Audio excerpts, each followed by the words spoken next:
बलात्कार के, सामूहिक बलात्कार के, हत्या के 11 अभियुक्तों की रिहाई जो गुजरात सरकार ने की, 15 अगस्त के दिन की, अमृत महोत्सव के दौरान की, सरकार द्वारा लिए गए इस अप्रत्याशित निर्णय पर कुछ नए तथ्य आपके सामने में लाया हूं और उन तथ्यों के आधार पर कुछ नए सवाल भी खड़े होते हैं। गुजरात सरकार का एक दावा है कि उक्त अभियुक्तों को माननीय सर्वोच्च न्यायालय के आदेशानुसार रिहा किया गया है। यह दावा गुजरात सरकार ने के अफसरों ने कुछ इंटरव्यूज में किया है। सच्चाई यह है कि माननीय सर्वोच्च न्यायालय ने गुजरात सरकार को 3 महीनों के भीतर निर्णय लेने का आदेश दिया था। सर्वोच्च न्यायालय ने निर्णय क्या होना चाहिए, क्या निर्णय होगा, उस पर कोई टिप्पणी नहीं की थी, उस पर कोई आदेश नहीं किया था। यह न्यायपालिका के आधार पर निर्णय नहीं लिया गया, यह कार्यपालिका का निर्णय है।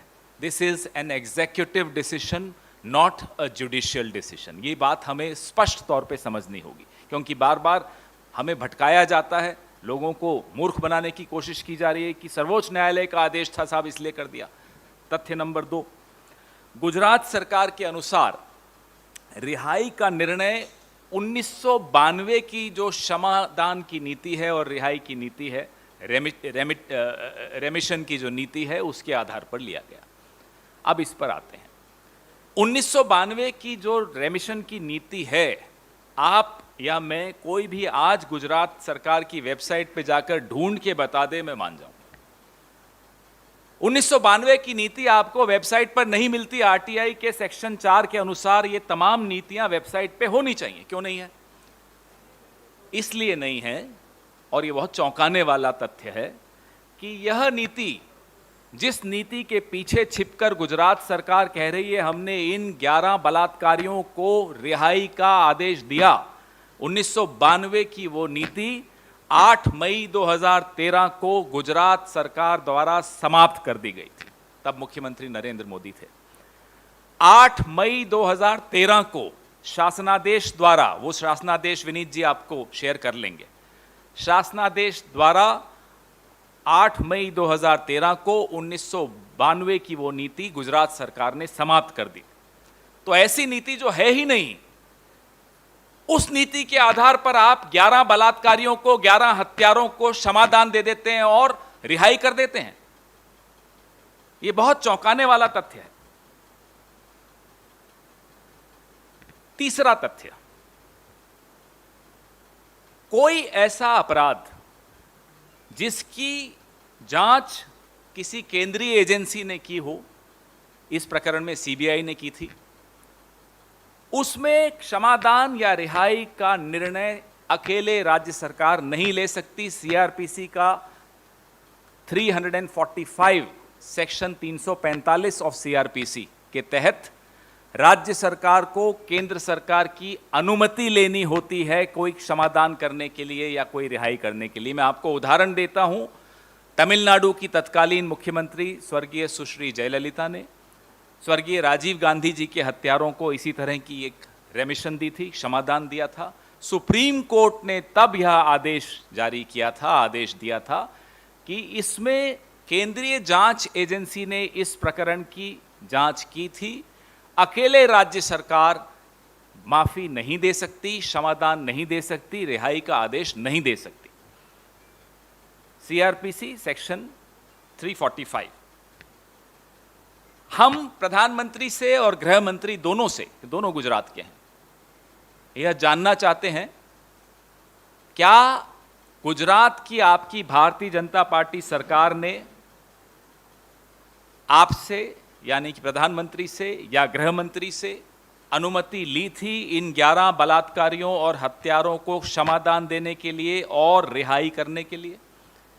अगर दी थी तो साझा करिए, सार्वजनिक करिए, ताकि लोगों को आपके खोखले शब्दों का अर्थ समझ में आ जाए जो आपने लाल किले की प्राचीर से बोले थे, नारी शक्ति, नारी सम्मान, नारी सुरक्षा। और अगर नहीं दी थी तो हम यह जानना चाहते हैं प्रधानमंत्री जी से और गृह मंत्री जी से कि आप गुजरात के मुख्यमंत्री के खिलाफ क्या कार्रवाई करने जा रहे हैं इस गैर कानूनी काम को अंजाम देने के आरोप पर। या तो आपसे अनुमति ली थी या आपसे अनुमति नहीं ली थी, स्पष्ट कीजिए, देश जानना चाहता है। और अगर नहीं ली थी तो देश यह भी जानना चाहता है आप अपने मुख्यमंत्री के खिलाफ क्या कार्रवाई करने वाले हैं, आप गुजरात सरकार के खिलाफ क्या कार्रवाई करने वाले हैं। और एक सवाल गुजरात के मुख्यमंत्री से भी है, जो जेल एडवाइजरी कमिटी है उसके सदस्य कौन कौन हैं, जिन्होंने सबसे पहले यह अनुशंसा की थी कि इन 11 हत्यारों और 11 बलात्कारियों को क्षमादान मिले, इनकी रिहाई हो। जेल एडवाइजरी कमेटी के सदस्य कौन कौन हैं, उनकी अनुशंसा कब आई थी और क्या थी। एक और सवाल हम गुजरात के मुख्यमंत्री से पूछना चाहते हैं, गुजरात सरकार से पूछना चाहते हैं कि 8 मई 2013 को जब 1992 की नीति वापस लेने का शासनादेश आया था, क्या यह शासनादेश माननीय सर्वोच्च न्यायालय के संज्ञान में लाया गया? अगर लाया गया तो सार्वजनिक करिए, और नहीं लाया गया तो आपके खिलाफ फिर एक और कार्रवाई बनती है। एक के बाद एक कानून तोड़े गए हैं, एक के बाद एक नियम तोड़े गए हैं। क्यों? क्योंकि 11 बलात्कारियों को, 11 हत्यारों को क्षमा देना चाहती थी गुजरात की सरकार और हो सकता है केंद्र सरकार।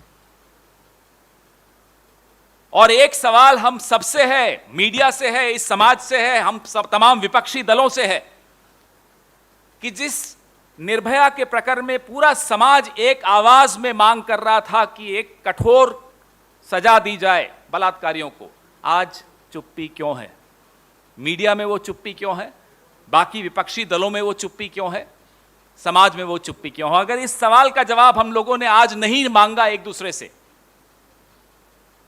तो हमारा समाज बहुत तेज गति के साथ सड़ना शुरू कर चुका है और उसकी बदबू पूरे विश्व में फैलेगी। उसको रोकना जरूरी है, इसलिए ये सवाल पूछने जरूरी हैं। मजहब नहीं देखा जाएगा कि किसका बलात्कार हुआ, मजहब नहीं देखा जाना चाहिए कि किसने बलात्कार किया। बलात्कार हुआ, हत्या हुई, सजा होनी चाहिए, माफी नहीं मिल सकती है क्योंकि गैर कानूनी है।